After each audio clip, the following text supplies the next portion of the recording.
This is Carrie Wilkerson, author of The Barefoot Executive and blogger at carriewilkerson.com. Wanted to do a short training video today just on something that I was thinking about earlier. I get a lot of questions about change, a lot of questions about goal setting, a lot of people that want me to train them on how to lose weight, how to get out of debt, how to do better in their business, how to have better relationships with their kids, and I don't know that I'm an expert at any of that. Actually, I know that I'm not an expert at any of that. But in the process of writing my next book, which is called Move the Needle, the small, almost imperceptible changes that add up to big transformation in your body, business, and life. Yep, that's the name of the next book that I'm working on right now. In the process of thinking about this and working on this right now, I had a couple of thoughts, a couple of ideas that I wanted to throw out there. So why are you stuck with the bad habits that you have? Why are those not changing? Why do I have people asking me every 3 months how to lose weight? Same people, every 3 months, or every 3 months how to do better in their business. Why are they asking the same questions over and over? Listen, this is why you are stuck with your bad habits and how you can change them. So let me give you an example. My favorite grandmother, she's been long past, but my favorite grandmother was a social smoker. And I know that's not popular to admit, but this was really, years and years ago before everybody knew how unhealthy it was. But she was a social smoker. And one time she told me, and it stuck with me forever, she said, I'm having the hardest time quitting because after dinner, when I pour my coffee, I'm used to lighting up a cigarette, or when I'm having dessert, I'm used to having a cigarette. And she said, finally, when she did kick the habit, she said, I had to replace that with something else. Otherwise, I was looking for the cigarette and I felt empty without it.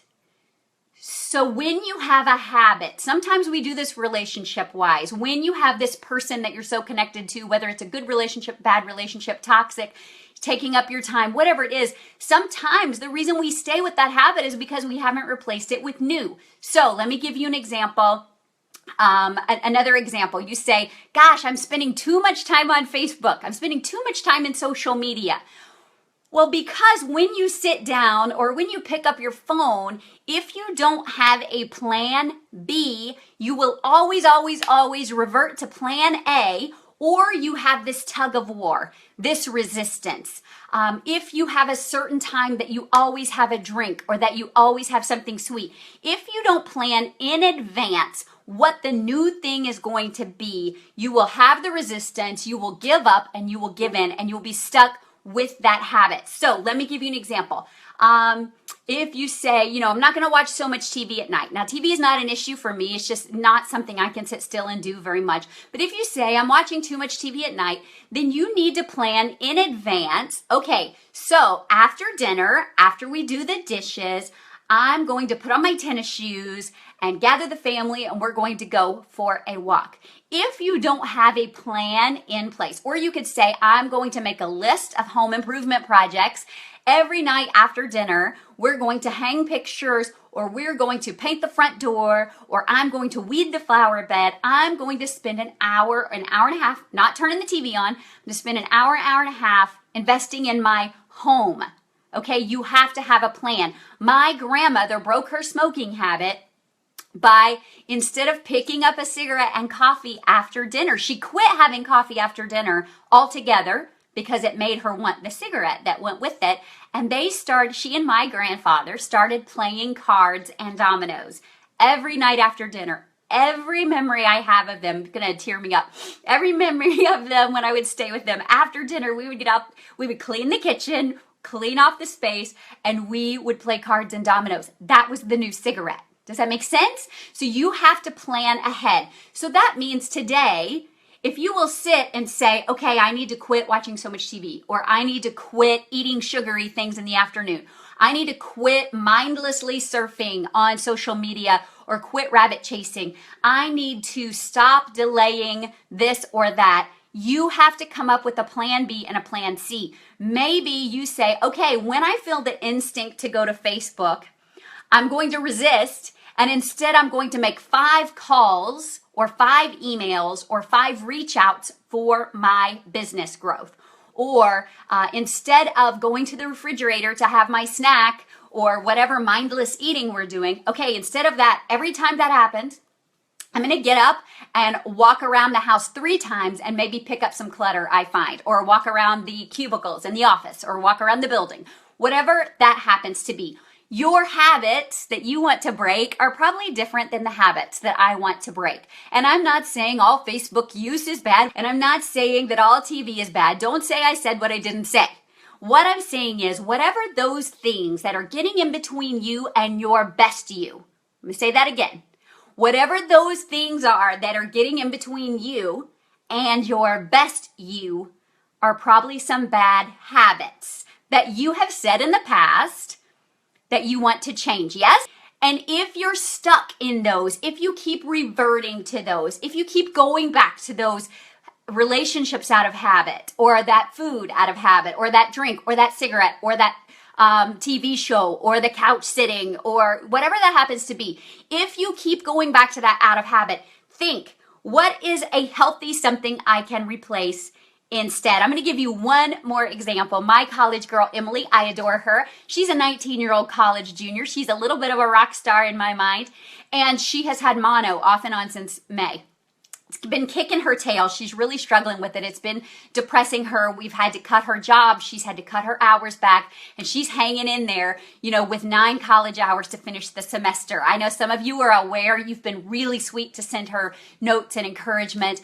But here's the deal. Now that Emily is feeling a little better and is only having 9 hours, she doesn't have these other hours. She doesn't have these other on-campus activities or this job. So now she has all this free time on her hands. So she's more homesick, and she's sitting around wondering what to do. So today I gave her the same advice I'm giving you.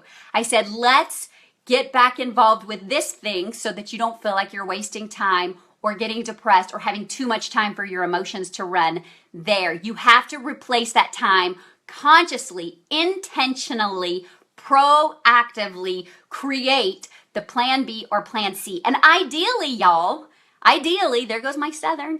Ideally, the thing you put into plan B and plan C to replace negative habit A is something that moves you closer to your body goals, your business goals, your belief goals, your relationship goals, your life goals. Because the only thing standing between you and your best you is the bad habit you. So we can change those bad habits. You don't have to be stuck. You don't have to say, I'm so bad at that. Nope. Until today, you can replace that now. And you guys know that when I'm doing this, I'm not saying this is because I'm perfect and this is what I do every day.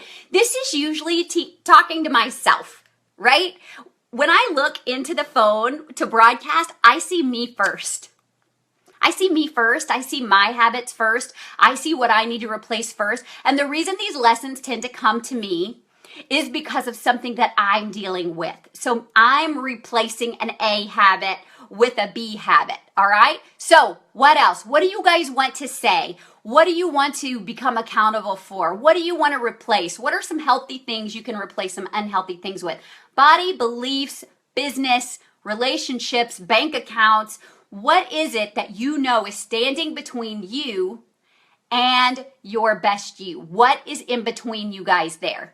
You can't replace a bad habit with another bad habit or another addiction. So I want you to be mindful and conscious of that.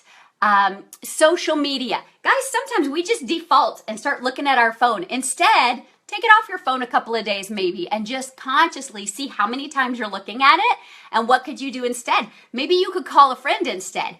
Maybe you could text somebody that can help you with your goals, or text somebody you haven't contacted in a while. You can absolutely do that. Yes, so many times our bad habits are unconscious habits, like we don't realize we're doing it. Sometimes they're unconscious. So just by being conscious, being aware, and then moving into a really conscious positive habit is super helpful.